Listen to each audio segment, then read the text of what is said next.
We'll call the City Council regular meeting to order for Monday, August 21st, 2023. Would everyone please stand for the Pledge of Allegiance? I pledge allegiance to the flag of the United States of America and to the republic for which it stands, one nation, under God, indivisible, with liberty and justice for all. Call the roll, please. Councilmember Bernatz. Here. Councilmember Lean. Here. Councilmember Wilson. Here. Mayor White. Here. All right. Any changes to the agenda? Nick, Holly, Leah? None. Steve, Lynn? Seeing no changes, we look for a motion to approve. Motion. Second. Motion by Holly, second by Steve. All in favor say aye. Aye. Moving on here real quick. We'll go to item number 6, which is our citizen comments. This time is reserved for citizen comments regarding non-agenda items. No official action can be taken. Speakers are limited to 5 minutes to address City Council during citizen comment time. If anyone would like to speak, please come up. Yep.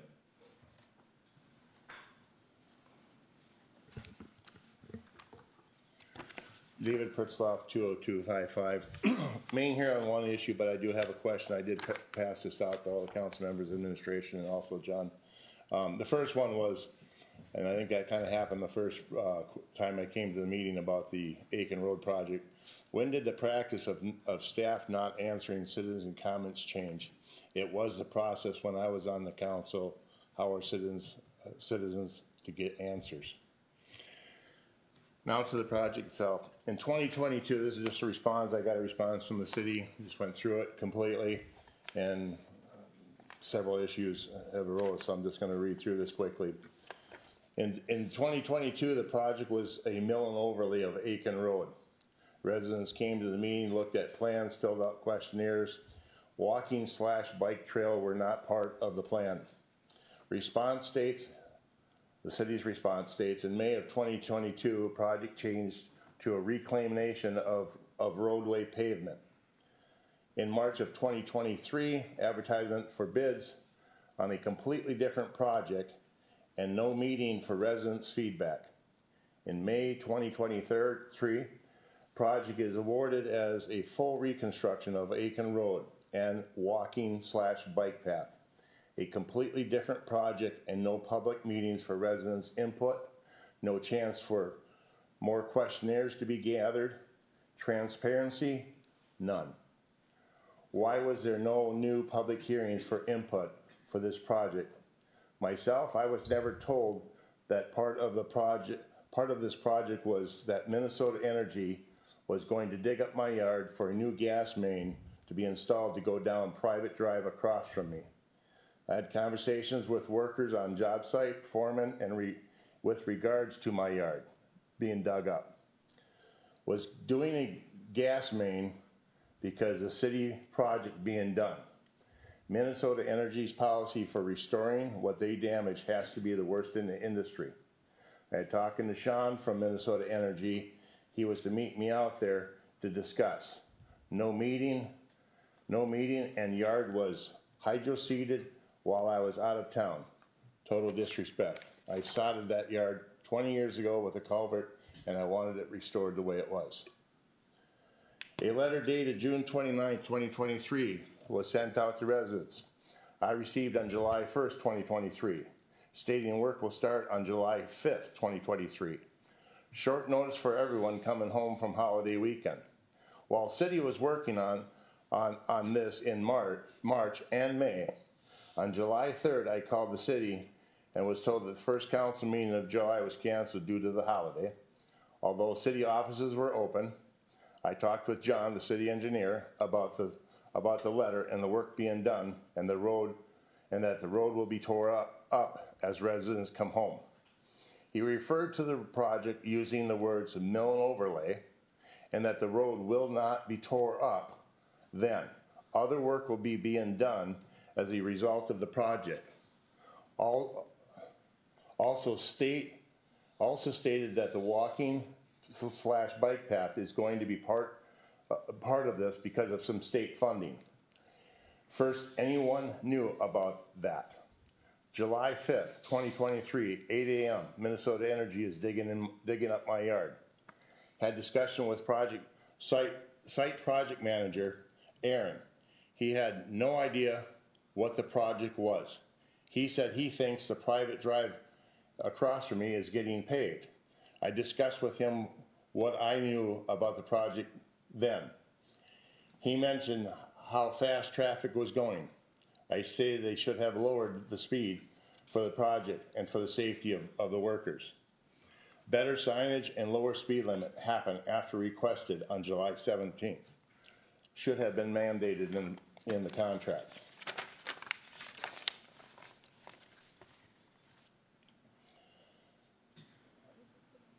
The week of July 10th started milling of asphalt. Sometimes that week I had conversations with Morgan from McNamara. I specifically asked why they were milling so deep for a mill and overlay. He stated they're doing a reclamation project, saying that they mill that much and the rest would be pulverized into the base of the roadway. Knowing that, they knew the road would be down to the base, and it was by that Friday, July 14th. So dust control was in the budget for the project, but we used the words unfortunately, and I am sure we'll hear we misspoke or meant to say dust control did not come to site over the weekend when residents are home, but first thing Monday they are on site. I know from my neighbor, and I and probably more residents want to say thank you for treating us that way. Enforcement of contract. I have read the questionnaires. Maybe one or two stated anything about the condition of the trail, unless Park and Recreations had other meetings that we were not told about to attend. If the city can put down a trail the way that it was, using city funds, why such a difference when using state funds? I am all in favor of getting our tax dollars back from the state to use for improvements in our community. But I think this trail benefited far fewer people than other streets/roads in our community. Favoritism definitely took place on this part of the project. David, I'm gonna stop you there. 2 meetings, we've been more than gracious to allow you to speak well outside of the 5 minutes, and I wanted to let you be able to finish that paragraph. You did give us all a copy. As we stated in previous meetings, if you'd like to stick around after our meeting, we have about a 30-minute budget conversation, and then you have the entire team and representatives here to help discuss some of this. Well, I guess I'll jump to a different paragraph, which is short. What would be more appropriate? It would be if I can find it here right offhand.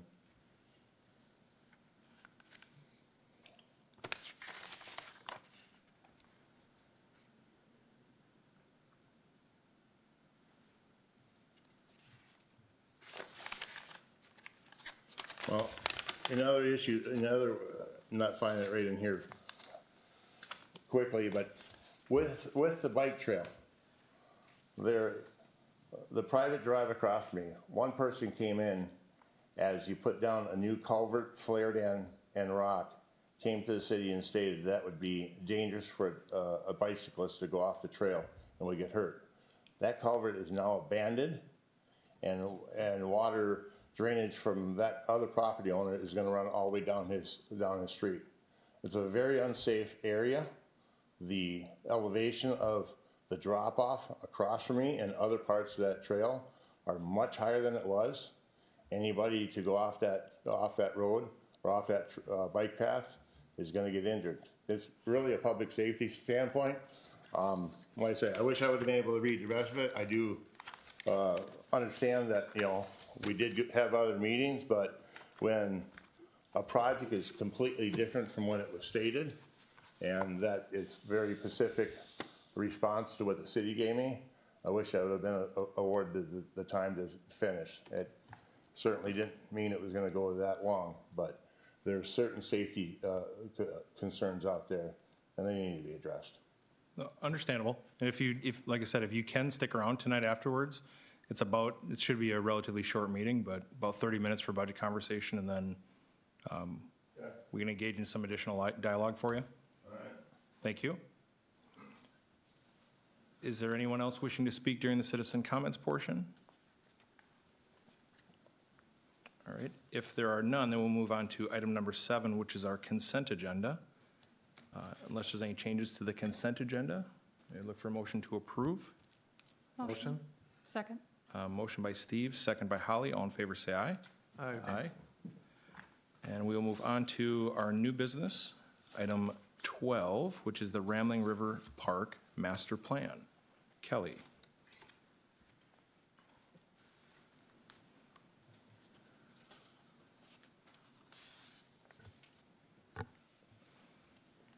Good evening, Mayor and council members. If you remember, in November of 2022, the City Council had a work session with the Park and Rec Commission and also the Jim Bell Park and Preserve Advisory Committee.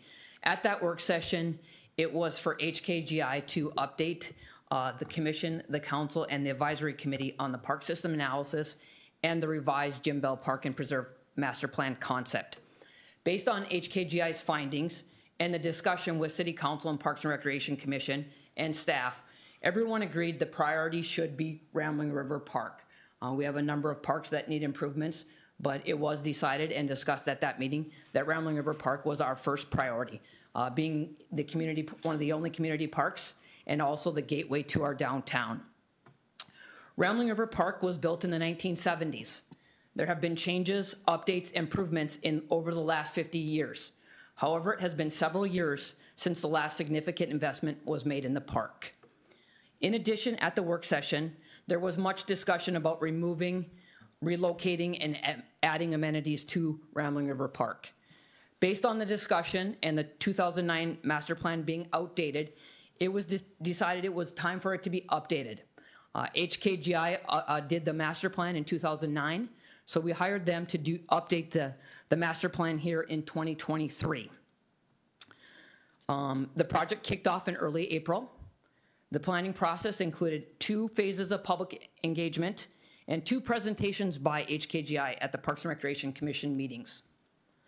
We are excited to be here tonight to present the planning process and the preferred concept plan for Rambling River Park. At this time, I want to introduce you to Gabrielle Grindy from HKGI.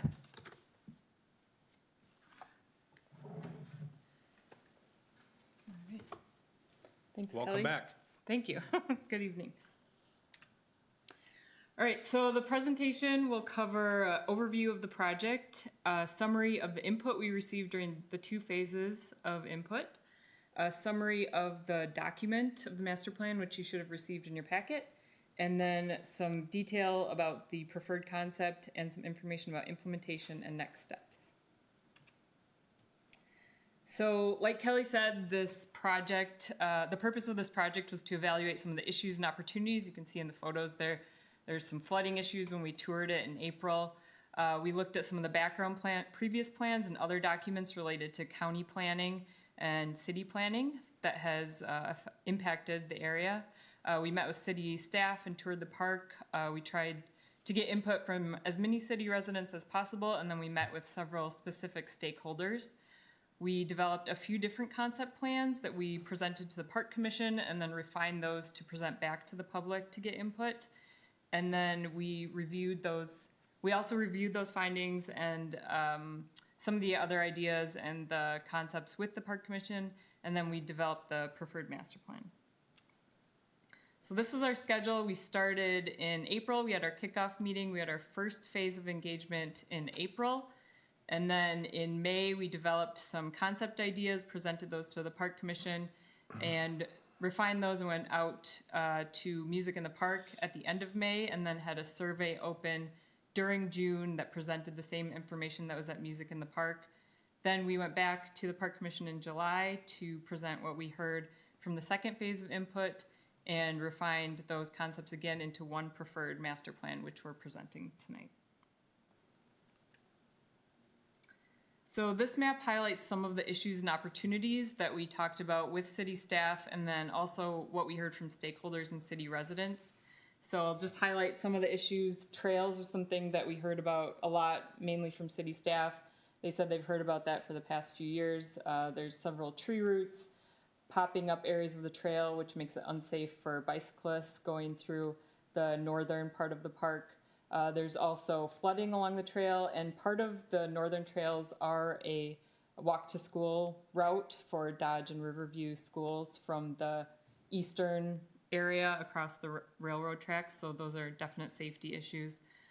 We looked at some of the main area of the park, the tennis courts, playground, and shelter, which are in disrepair and need some updates, and then also at Feely Fields. And looking at those trails down by the ice arena, there's some improvements that need to be made as well to the bridge and the trails down there. So we had 2 phases of public input. The first phase, again, was in May. We had an online survey, which was open for over a month. We received 501 responses. And the purpose of that survey was to present general information about the project and then ask for issues and opportunities. We had stakeholder meetings in April with 8 different groups, including agencies and athletic groups and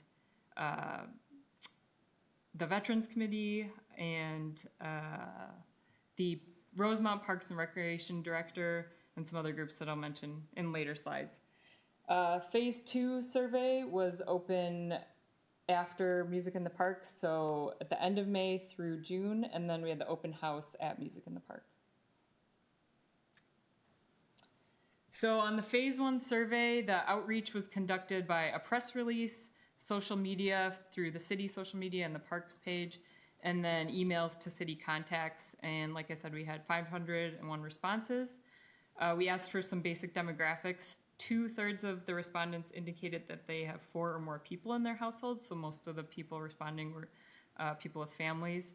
And then 60% of the respondents were between the ages of 31 and 45. So highlighting some of the input we received, half of the respondents visit the park a few times a year. When we listed all the facilities in the park and asked which are the facilities that people use. Trails and play equipment were listed by over 70% of the respondents. And then we asked for why people would not visit the park, and the number 1 reason was the park is flooded or too wet. And then the second most selected response was nothing keeps me from visiting. So people really do love the park. I think part of the issue was that it was in the spring, so it was flooded at the time the survey was out. When we asked for some potential improvements, such as trail improvements, new playground equipment, and other ideas, the highest potential, or the highest improvement selected was trail improvements, and then the second one was improved restrooms, and third was new play equipment. And then we asked open-ended for people to list other improvements. Some of the popular responses were updated playground equipment, including shaded seating for parents, new pickleball courts, splash pad, improved trails and wayfinding. Issues with flooding were mentioned several times, and just improving the landscape throughout the park. Some people mentioned amphitheaters or bandshell seating for events, and then safety and security improvements were mentioned several times. So in concurrence with the online survey, we had a mapping input called Social Pinpoint. So this is what the map looked like, and there were points where people could put comments on the map. There were 696 visits to that site, and there were 17 comments placed, and then people who visited the site could like or dislike those comments. The 3 most popular comments were, please add new fun playground equipment, make it accessible, and add a splash pad or splash zone. The second most popular comment was, move the kids' playground to higher ground and add a wading pool. So 2 mentions of play equipment and water play. And then the third was adding public restrooms. So we frequently heard the same issues. So these were the stakeholder groups listed on the left. In the blue, we met with Dakota County Office of Planning, the Farmington Area Veterans Memorial Committee, the Farmington School District, baseball and softball associations. We invited skateboard community members. So there were several youth and their parents that came who scooter and skateboard. The City of Rosemont Parks and Recreation Director, the Vermilion River Watershed JPO, and the DNR. So those were related to the Vermilion River. I won't read through all of these comments, but we talked about several different issues related to the school, learning about the kids who walk to school through the park. We talked a lot about Feely Fields and how those fields are used and the desired improvements, or if they're maybe not as desired as fields anymore, so maybe they could be replaced with other items, other facilities. We talked about the river and what projects could be done to improve the water quality there or improve the functionality of it because there are many fishermen that use the river, so making it more usable for them and more accessible. We talked about the trails a lot, how to improve those. The skate park, again, that was primarily the reason for the Rosemont Parks and Recreation Director meeting since they recently installed the skate park, which is very popular. And I think that was... Oh, and also we talked with the city about some of the flooding issues and that new facilities need to be outside the floodway, so we identified those on the maps. So after developing 3 different concepts, we went to the Parks and Recreation Commission and developed 2 concepts that would go back to the public. So these are the 2 concepts shown on the right.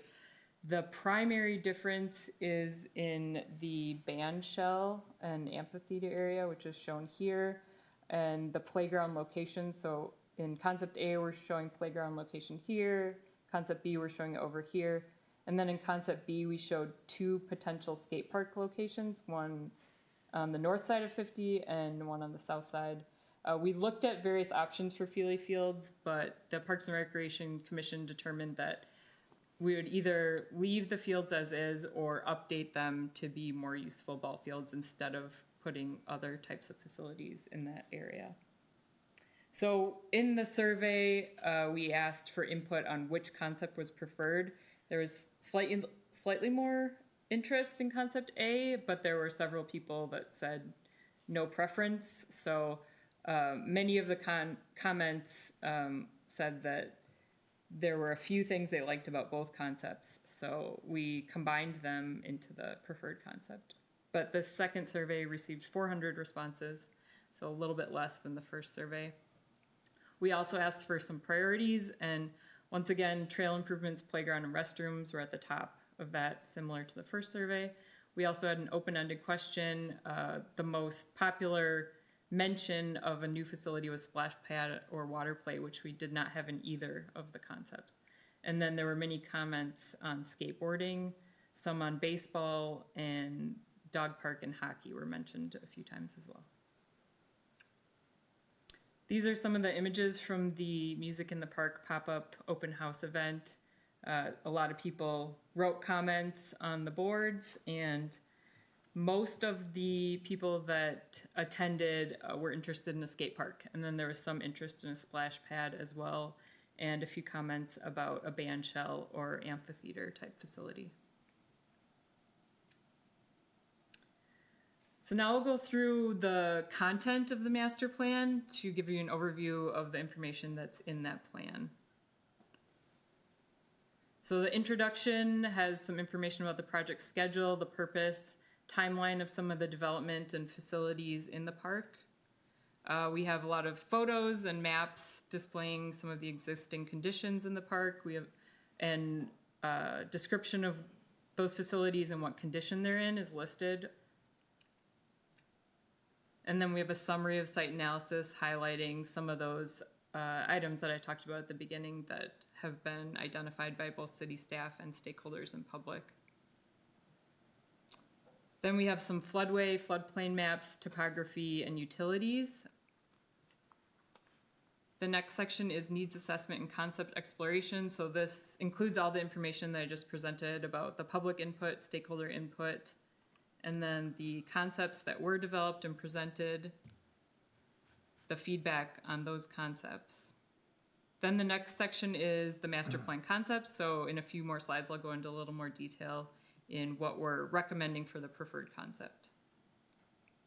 Then the last section of the plan is the phasing plan and cost estimate. So we identify 3 phases, which would be near term, next year potentially, then short term, which would potentially be in the next 5 years, and then long term, which could be 10 or more years, depending on funding, or things may change at that point and the plan may need to be revisited.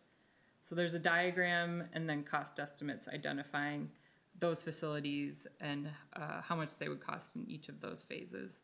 Then we have a final section that identifies some of the funding sources and options for implementation. So the preferred concept has an overall park improvement concept. So there's a map of the whole park where we identify mostly improvements to the trails. So these are Dakota County Greenway trails, so they need to be upgraded to regional greenway standards. So some of that work would be smoothing out the curves, widening the trail, removing some trees as necessary to improve the trail experience. And this would be a partnership project with Dakota County. Some of the other overall park improvements include updating all park trails to be paved and ADA accessible, adding some more access to the river throughout the park, especially on the south side of County Road 50. And then we identified one area that is frequently flooded that is part of the walking to school route that would potentially be an elevated boardwalk. So this is the map that identifies those improvements. We also looked at the issue of the underpass under the railroad near the river, which is frequently flooded, and even when it's not flooded, it's a very low clearance. So some of the options we discussed included reevaluating that site and then looking at other sites along the rail. Ultimately, the Parks and Recreation Commission wanted to recommend that there is a new overpass north of the park. So this is actually outside the park boundary, but this seems like the best place for studying an overpass. And then we're also recommending new tennis and pickleball courts at the school's tennis courts. So this would be replacing in the same footprint of the tennis courts, and these would be operated by the city. So that would be a partnership project with the school. Then looking at in detail at the south part of the park, we have short-term improvements that are recommended, which include new play equipment, a small band shell with some terraced seating that would facilitate community programming and concerts, a new open-air picnic shelter, which would be in partnership with the Veterans Memorial Committee, a new restroom building, which would be near the playground, and it would be part of an improved Greenway Trailhead facility, new naturalized vegetation along the river, an improved entrance and wayfinding signage throughout the park. So at both Feely Fields and the main entrance of the park, having improved wayfinding signage with this new city branding. We've identified a new skate park at Feely Fields and improved circulation between the north and south sides of the park. This was something we heard about through the stakeholder meetings, is that a lot of people cross the road just in the middle of the road, not at an intersection, and so there's safety issues there. So in looking at various options, including a mid-block crossing, we're recommending 2 enhanced pedestrian crossings at the existing intersections on the east and west sides of the park. And then along with that, some traffic calming, which would be low maintenance vegetation or trees along the roadway. Then the pickleball courts and tennis court on the school tennis courts, and the splash pad. So this is the plan that identifies those improvements. So the ped crossing would be at the intersection of Denmark and 50, and then also at Division Street. So those would just be enhanced visibility and signage for a pedestrian crossing. We talked a lot about having a mid-block crossing in here, but ultimately decided that that was not the best option. The new shelter near the Veterans Memorial is shown here, new playground here, along with the restroom. The existing shelter would remain until the end of its useful life. It's not in terrible shape now, and it is within the floodway, so it would likely not be able to be rebuilt in its current location, but it does still get a lot of use and works well for the current purpose. We're showing a new band shell right here with some seating looking towards the river, some new naturalized vegetation, and trail alignments. And then on the Feely Field side, we're showing the skate park, which would take the place of the existing Little League field. Then looking at long-term improvements, we're showing some of those field refurbishments and also changing the orientation of the fields to make them work better for tournament play, as well as a concession building in the center, which would be for equipment and restrooms. And the railroad crossing on the north side of the park would be in the long-term improvements. So as far as implementation and next step for phase one, we're recommending the trail improvements, new trails in the main area of the park, removal of the tennis courts, and then the new playground in that same area, the new restroom building, and vegetation and naturalization projects along the river. And that could be in 2024 with some of the projects going into 2025, depending on funding and timing. And then phase two, the short-term projects would be in the next 5 years after phase one. That would be the new skate park with a shade structure adjacent to it, new picnic shelter, the Veterans Memorial Partnership Project, a new band shell and terrace seating, and then the new pickleball courts and the tennis court at the school courts. The long-term projects would be the Feely Fields ball field updates, the splash pad, and the pedestrian bridge over the railroad. So this diagram highlights where some of those improvements would be in the next year or two. So the playground, restroom, river restoration, and trails. And then this cost estimate highlights the summary of all of the detailed cost estimates which are in the plan. So for 2024 phase one projects, and some of those again could occur into 2025, the total cost estimate is about $2.5 million. 400,000 of that could be a potential cost share with Dakota County as part of trailhead improvements, which could include the restroom building.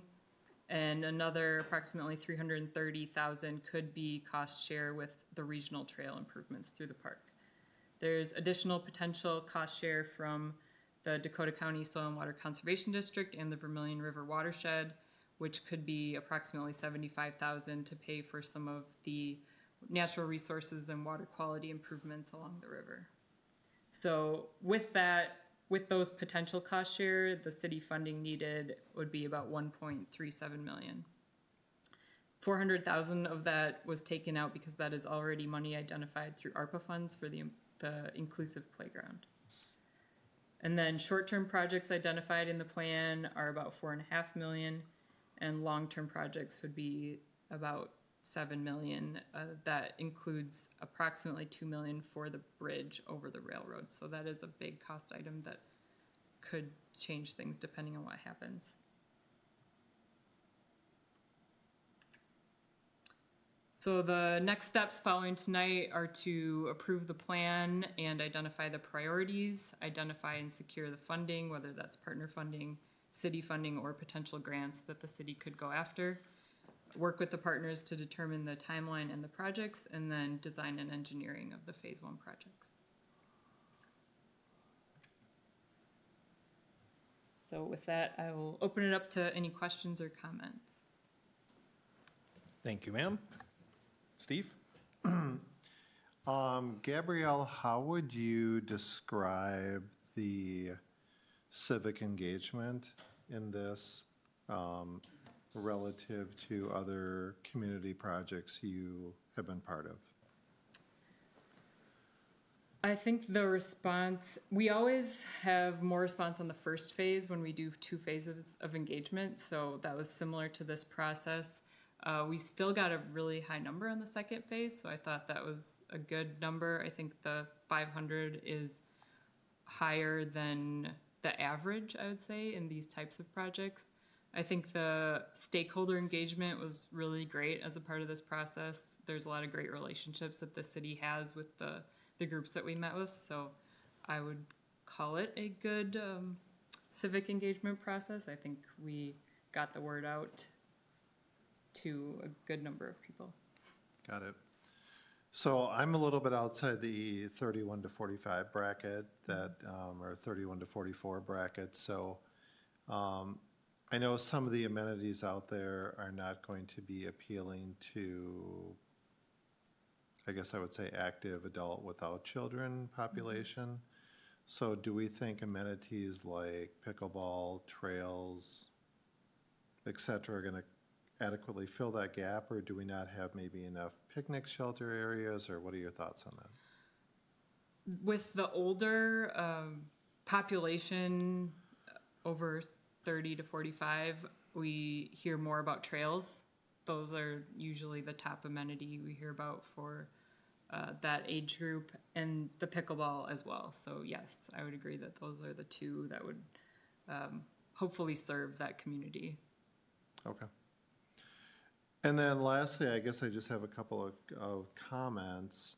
I really like the way you and Kelly laid this whole thing out. I mean, from a decision maker standpoint, it kind of, starts with kind of what we're looking for, and, it's just laid out, including the financing and the financing options. I like that there was what I think was a good civic engagement. So, I mean, overall, I really like the plan. Obviously, the council's going to have to figure out, probably with even more community engagement, what the funding part of it looks like. But overall, I really like it. I know that David is here from the Park and Rec Commission. So, David, thank you for your work, and really the entire Park and Rec Commission. And I did want to acknowledge Ashley Crabtree, who spent a lot of time over the last couple of years dedicated to the Park and Rec Commission, who was heavily involved with this too, who is no longer with the commission and doing other things, but appreciate her as well. So those are my comments. Nick? My two questions, well, I'll do the comment first, I guess. I did like how this was laid out in your phases. I do like the immediate short term. Those were really kind of low-hanging fruits that I liked seeing on there. The two questions I have, I guess the first one is the crossing at Denmark. Does the substation occupy like the entire right-of-way and prohibit any sort of trail going on that side of the road? You know what I mean? On the east side of Denmark, basically. Yeah, we looked at the parcel lines there, and we tried to keep the trail just around the edge. This is the property line here, so we would have to work with Excel to, make sure that we can. So but there is no proposed trail in this concept, though, right? That would go there. Well, there's the trail on the edge of Denmark. Well, there isn't one today. Right, so that would be new. You would add one. That was my question, I Yes, guess, right? that's Because that's always been kind of a safety nuisance, is if you're coming up Denmark, Yep. not really being able to get across there. So, okay, Yep. Thank you. The other one would be the underpass situation. I guess you said there is a study. I mean, is that,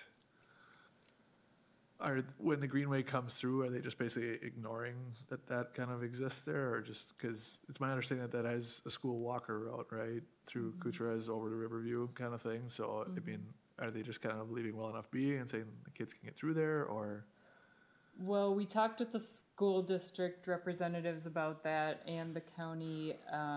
There would need to be some engagement with the railroad, and there were some concerns about how long that would take and how that would go. So ultimately, we decided to say when the Greenway is built, hopefully in the next year or two when that occurs, we could reach out to the railroad and talk to them, but there would need to be further study to see if they'd be willing to make some adjustments or have the county or the city make adjustments with that underpass. Okay, but there would be no real plan to turn that into any kind of overpass there, right? Just because of the way that Right. land lays out there, I mean, Yeah. and you can't obviously go deeper in that kind of thing, Right. so. Yeah, unless the railroad would be interested in replacing that bridge or allowing something else to happen. It could happen at that location. No, I mean, that was just kind of new learning to me that is a walker route, and I'm sure the Yeah. kids today are crossing over that, right? Yep. And in the wintertime, if it's any sort of blockage, they're going over the tracks, which I don't really like the idea of. So that sitting 10 years out, Yeah, don't it know is that I a like that, safety but, issue. Yep. if it really is like 5 million to build a bridge over a railroad, I mean, that's tricky, right? But, so I guess me personally, I wouldn't mind seeing that bridge maybe moved up a little higher, but that's Okay. just based on, like I said, if there are a significant number of walkers going over that today, I don't really like that. That I'm tired of almost hitting my head every time I walk underneath that bridge, so, other than that, I like everything about it. Holly? Excellent presentation. I definitely appreciate the time and energy that was put into this. I have two questions. The first question has to do with the rank of items as far as priority is concerned. I see it on page 34 on our packet. And it talks about trail improvements, playgrounds, et cetera, as we're going down. And I'm noticing on here that the splash pad wasn't brought up as an item that could be ranked, but it was mentioned often. And my curiosity is more having to do with the phasing of this as far as, is it a cost concern that we're pushing that out when it seems to be a high priority item? Are we listening to the feedback that's coming from our residents? Because I love that we've done that with the skate park. I'm just wondering if there's a missed opportunity in that with the splash pad. Yeah, we talked about that with the Parks and Recreation Commission, back and forth with the band shell versus the splash pad, and which was higher priority because they're both desired and could be used. Ultimately, the decision was to push the splash pad out due to the high cost. So, yeah, I think that it was mainly because of cost. Also, the usefulness of it over the season. Splash pad is a smaller season, so I think those were some of the comments, unless there's anything else that you remember. But yeah, that is something that could also potentially be a grant-funded project. So if there are grants that are sought for short-term projects, some of these could move around. Okay. The only other question I actually had was similar to Nick's question. The crossing concerns, I know that ideally we're looking at, the two controlled intersections.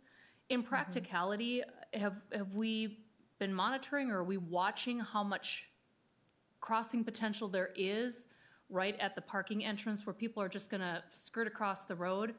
And are there ways that we can deter that? Are there things that we're exploring to, especially as we build up both sides of these and people are interested in utilizing both sides of these? My concern is that area right where you would enter to either go to the high school ball fields or to the parking lot to the, for Rambling River, that they're just gonna jump right across after that natural vegetation barrier ends. And especially with the vegetation barrier now being there might be less opportunity to see someone that wants to run across in that area.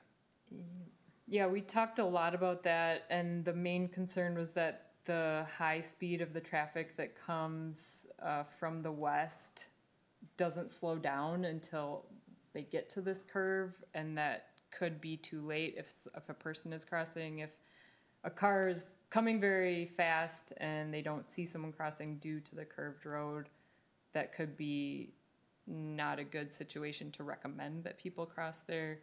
The city knows that people do cross there now, but they want to discourage it. But we did talk a lot about potentially adding flashers and a marked mid-block crossing there. So that could be something that is studied as part of project improvements. That would have to be partnership with the county as well. Okay. Do you have something more? Well, there was one time, sorry, I was thinking there, when we had talked about moving the playground over, I think there had been a mention of putting a fencing along 50. If the playground got too close, would that be something that would be there? I mean, that would probably address your concern of running across, is if they literally can't get onto 50, right? Right. Along the north side of 50? Yeah, was that removed at some point?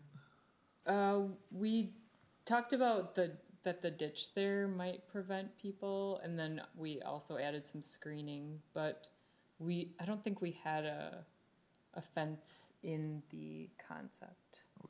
That is something we could look at as an option. We sent this plan to the county, transportation, 2 or 3 times. I had never got a response from them on 50. Baseball and softball definitely said they know that kids are running across there. And I've seen it too. Yeah, So we would have to definitely work with the county on it.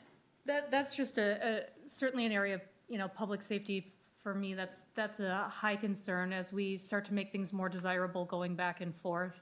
That vegetation barrier, the way that it maps out, looks like it ends really at a point where people would naturally want to cross. And I don't know if that would cause more of an issue with seeing the potential of a child or a parent child or somebody, you know, teenager on a bike, doesn't really matter, crossing the road there, or if it will actually serve to, you know, slow things down and deter that from being a possibility.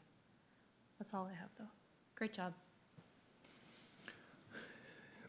Yeah, there's, when I first saw it, there was things specifically I was looking for, areas of concern, you know, constraints based on known conditions and things that residents and those that visit our parks have been familiar with for decades, and that's the river, right? And I catch some heat from my peers when I say Mother Nature always wins, but she always wins.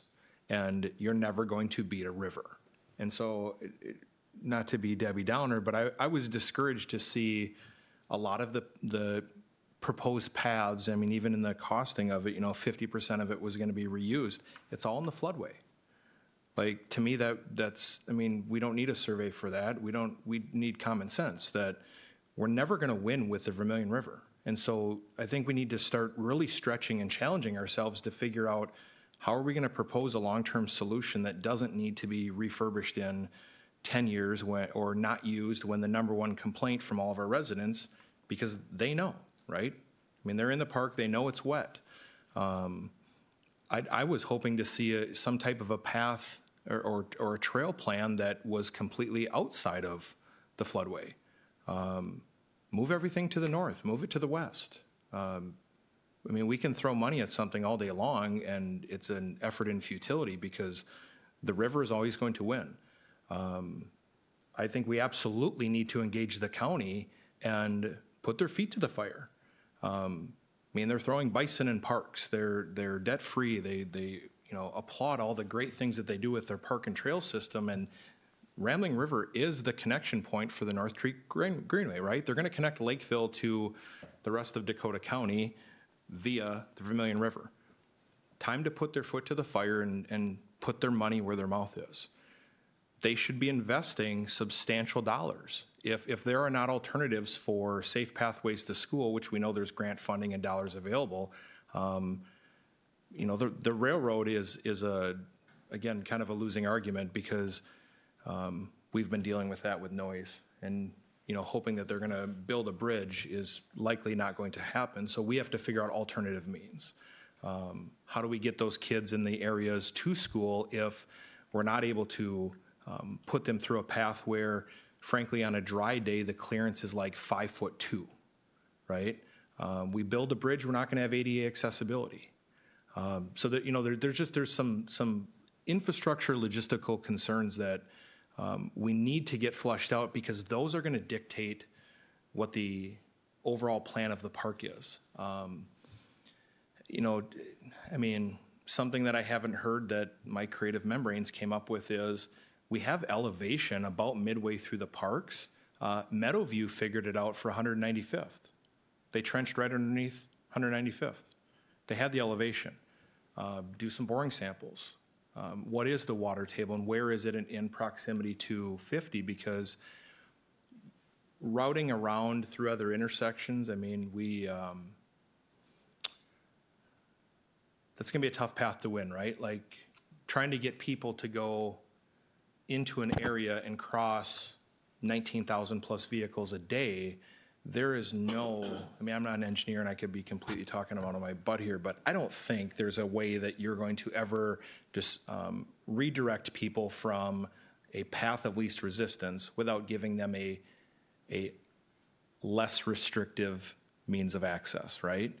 So what would it take to bring 50 from the bridge and regrade it from the bridge all the way through there? I mean, if you're going to spend $300,000, $400,000, $500,000 and get the county involved, and it's a trailway connection, put a tunnel under. So one of Like- the things that the county did say after the Round River Park Master Plan was finalized and approved, their plan was to do RFP in late fall to do 30% design plans through Rambling River Park, connecting to the North Creek Greenway and the South Creek Greenway. John Mertens from the county is here tonight, so he can add any other comments if you have any, John, to that. Well, I don't have any comments. I mean, I agree with your comments. If you don't mind coming up, and that way those at home that are watching and listening can, but you understand kind of the point that I was leading into with the county is a major contributor in this, right? Major partner. And there's a way to put two solutions together. I'm especially intrigued to hear your thoughts here. Mayor, council members. John Mertens with the planning office at Dakota County. I work on pretty much all the Greenway projects. Not so much of the transportation projects, but I'm pretty familiar with the ones that we're talking about in this area. So the railroad crossing, we're working on 3 railroad crossings right now on Greenway projects, and you know, we're figuring out ways to come up with the resources to do those, and they're expensive. You know, they're $5 million each. So there's no reason we can't be looking at grade separated crossing, bridge of 2 major Greenway corridors, Vermilion and North Creek. I'm not sure if this master plan is the planning process for that, but it can sure set the table for us to look at it closer. The crossing under 50, I think you were just talking about potential. It seems to make sense when you have 2 parks, you know, straddling a fairly busy road. I don't know technically how that would work, but it probably could be looked at. We are building underpasses on a regular basis. And it's becoming more an emphasis, not just for our greenways, but for our road system too. So again, I don't think there's any reason we can't look at options like that.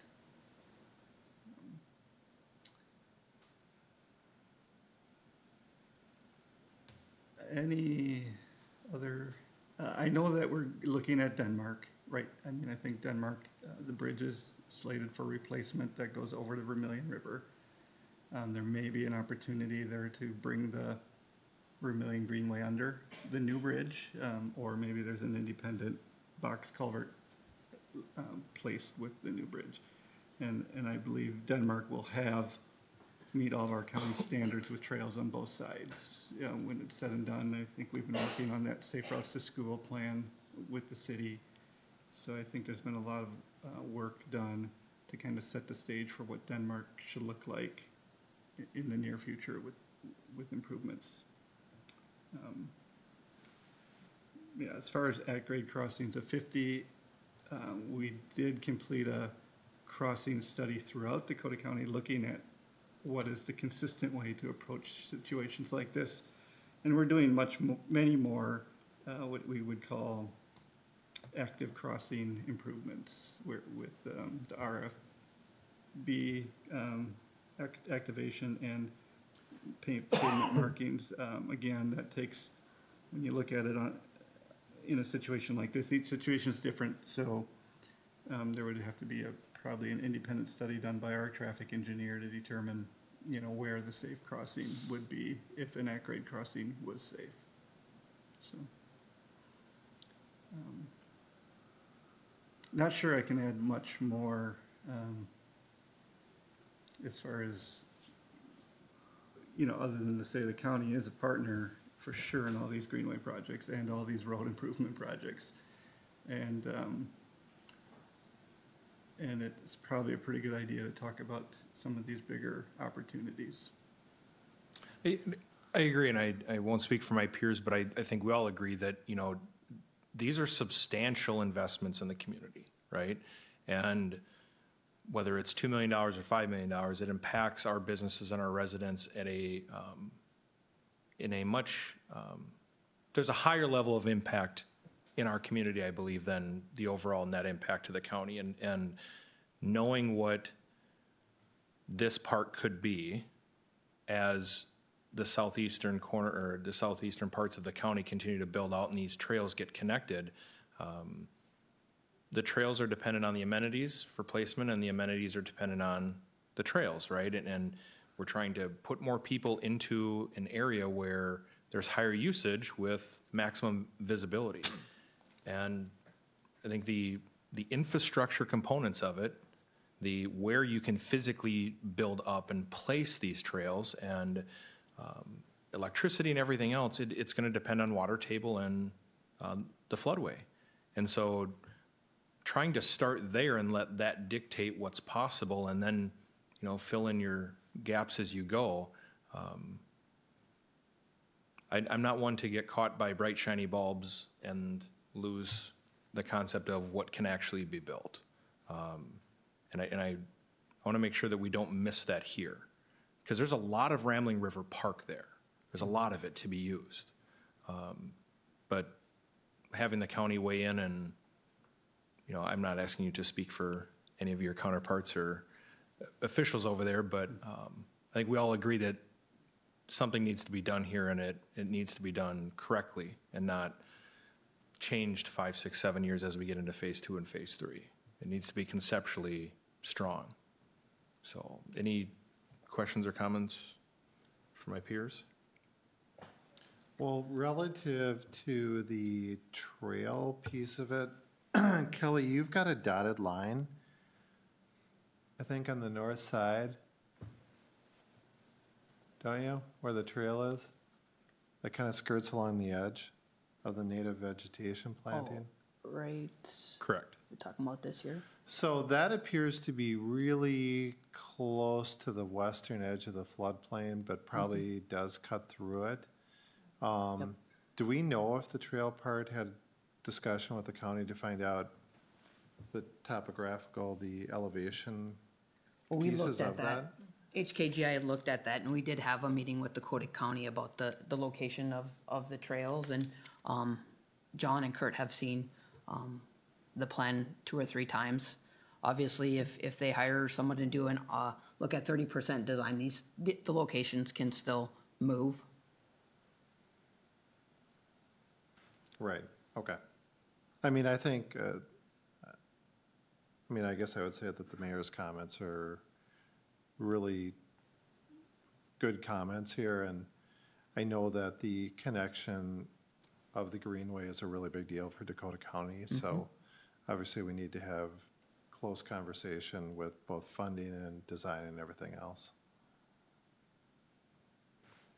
I mean, Egan put a park in basically a swamp and had all raised deck paths for a lot of it, right? It's like there's a way to do it. It's just figuring out, like, how do we do this without putting a new path right through the same area that's always flooded every year, and all of a sudden becomes a cutoff to all the great things that you're going to want to build. So flushing that out ahead of time and letting the county lead some of that.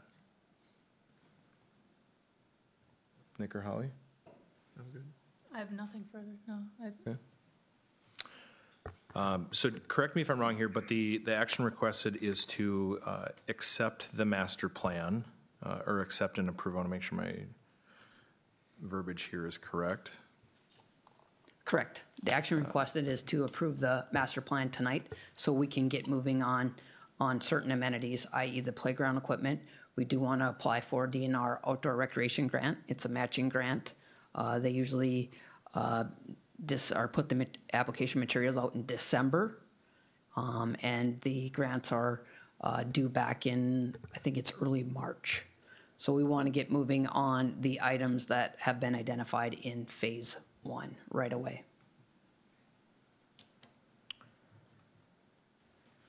No, can I ask a question about that? Yeah, absolutely, yeah.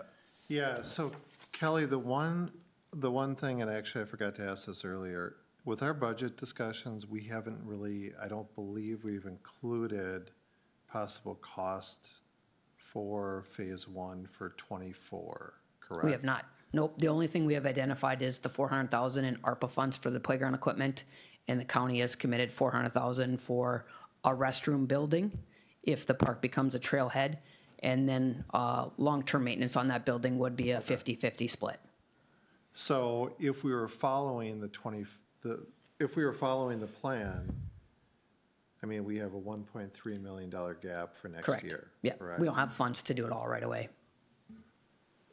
But I mean, theoretically, we can approve it, but we really don't even have funds to go beyond the grant Correct. applications for next year unless Yep. we insert it into the budget. Yep, that Okay. is true.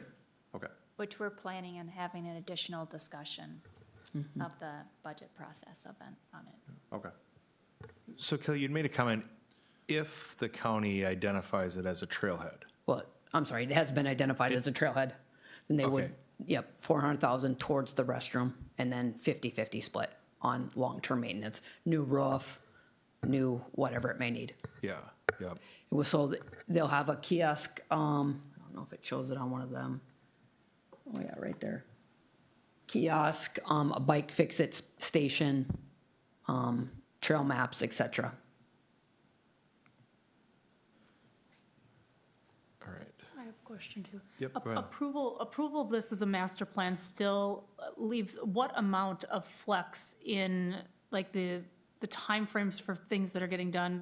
The scope of the approval, does it allow for some of the room to have these conversations that we're talking about now with placement of trails and some of the crossing concerns that we've got? Or will approval negate further conversation about that? Sure. No, we could have conversations about that. I wouldn't want to approve it today, and then all of a sudden we decide to move the playground equipment over here. Right. Yep. But trail lake locations could shift. Okay. You know, we're not going to take the skate park and then all of a sudden put it next to the Veterans Memorial. Okay. I mean, we know that the existing shelter is staying in place. Correct. We've invested in, redoing the parking lot. The Veteran Memorial is staying in place. Correct. The ARPA funds have allocated $400,000 towards the all-inclusive playground, which is going to get moved to higher elevation. Correct. The tennis courts are coming out. There's some regrading, some native stuff. So we conceptually, we know that there's a large percentage of things that are definitively going to happen in that northern area. Exact placement is going to come down to final plans and specs and the Yep. approval of such, so. Yep. Design, final design and engineering. But I just wanted to confirm before we knew the scope of like what limitations exist underneath the approval. yeah. Yep. No, understood. Good question. Nick, any other comments or questions? No, I'm good. Okay, then I would seek a motion to approve the final updated master plan for the Ramling River Park. Motion to approve? Second. Motion by Steve, second by Nick. Call the roll, please. Councilmember Lean, Yes. Councilmember Wilson, Yes. Mayor Hoyt, Yes. Councilmember Burnett. Yes. Thank you, Thank you. ma'am. Ma'ams and sir, thank you. All right. And we go back to, we'll go to item 13, which is our city council roundtable. Nick? Everybody enjoy the last 2 weeks of summer. Try not to overheat tomorrow and Wednesday. All right. Holly? I was going to say something similar, but I don't think that we'll be back here again until after school starts. So, buses are going to be back out, kids are going to be back out. There's going to be a lot more foot traffic, a lot more people traffic. So eyes open, slow down, pay attention to flashing stop signs, all the things we got used to not seeing during the summer, just to make sure it's a safe transition. And yeah, take some time to enjoy these last couple weeks with your kids before they're running back. I've got a senior this year, so it's hitting me hard. A lot of laughs, but it's going to be a good last couple weeks and safe return to school. Thank you, ma'am. Steve? I wanted to, or I started that off incorrectly. I had an opportunity to help out a couple of veterans over the weekend with some yard cleanup and some things going on, and I'm not at all trying to pat myself on the back for doing that. But what I do want to point out is, if you are next to a neighbor, one that you don't see out a lot, or have interaction with, or maybe not enough interaction with. And, there's basically a lot of people around the community that have needs that may be afraid to ask for them. So obviously, that's something that we do really well in this community, is serve each other. So I just wanted to encourage people to do that. Thanks, sir. Leah?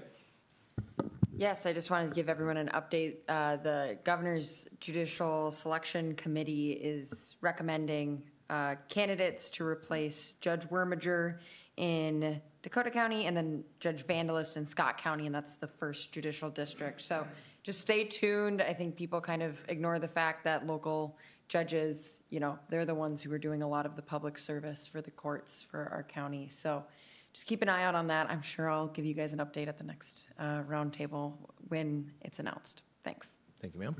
Lynn? All right, the last Open Door Food Pantry that was hosted at Rambling River Center, they were able to help 121 families in our area. So that is an amazing service that Open Door has provided to our residents. The next Open Door is planned for September 19th, again at the Rambling River Center. And also I'd like to thank the Dakota County Chamber for helping us host the coffee break for local residents and businesses within Dakota County. And it was great to get out and meet people and welcome them to City Hall for our coffee break. Thank you. Thank you, ma'am. Shirley? I don't have anything tonight. All right. Julie? Just we are working on filling some key positions due to retirement, so in the next month or so, we'll bring those forward. Thank you, ma'am. Deanna? Thank you. Excuse me. Thank you, Mayor and Council. I just wanted to share with you that on September 13th, the Dakota County Regional Chamber and 5 other chambers come together to host what they call the Leaders in Local Government Award Ceremony. And this is a time where they honor 5 local government organizations that demonstrate innovation, excellence, success with local governments in categories such as business retention, communication and marketing, innovation planning, land use, public works, and public safety. At this ceremony, they also recognize 2 individuals. One is an elected official of note that is retiring, and the other one is a rising star, which is recognizing young talent that is entering government services. So I am happy to announce that Farmington has been nominated in 2 of those categories. So we are up for an award for the communication and marketing category for our Unexpectedly Bold economic development campaign. So that's really exciting. And the other is Jared Johnson, our very own planning coordinator, has been nominated and is a finalist for the Rising Star Award. So very proud of the team that we have, and that is a great honor to see our team members being recognized outside of our own walls. So I just wanted to share that. Thank you. We're going to bring home more hardware, right? Thank you, ma'am. John? Thank you, Mayor and council members. I just want to mention we had a meeting earlier today with UP Railroad representatives, State Rail Office, and UP's consultant. They're looking at replacing the crossing at Spruce Street. The arms and gates are antiquated. When they need repairs, they can't find parts for it. So I'll be talking to you more in the near future about that and what that crossing might look like. But their preliminary schedule had work starting on the crossing sometime next spring. So more to come. Thank you, sir. Kelly? Final music in the park will be next Wednesday, August 30th at 7 p.m. At Rambling River Park. A steel drum band will be performing, so come on out and enjoy the last night of music in the park. You guys will be busy that night, though, because we have our Parks and Facilities tour that evening at 6 p.m. Thank you, ma'am. Chris? Not a whole lot to report.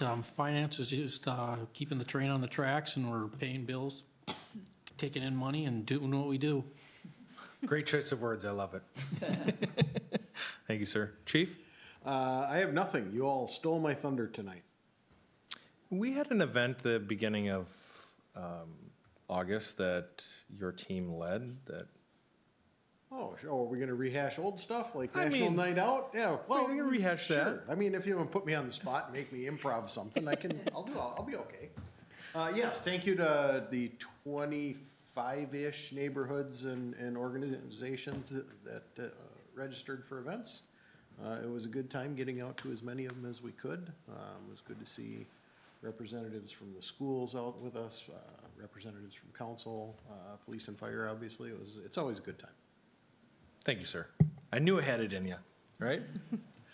I don't have anything more to add beyond really, I mean, Holly, you made a great point. You know, we have this conversation every year going back into school, and that's, you know, don't forget what a school bus stop arm looks like, because it never fails every single year. The first few days of school, the number of stop arm violations. And just as a reminder to be aware of the buses, be aware of the kiddos in and around the proximity of the buses.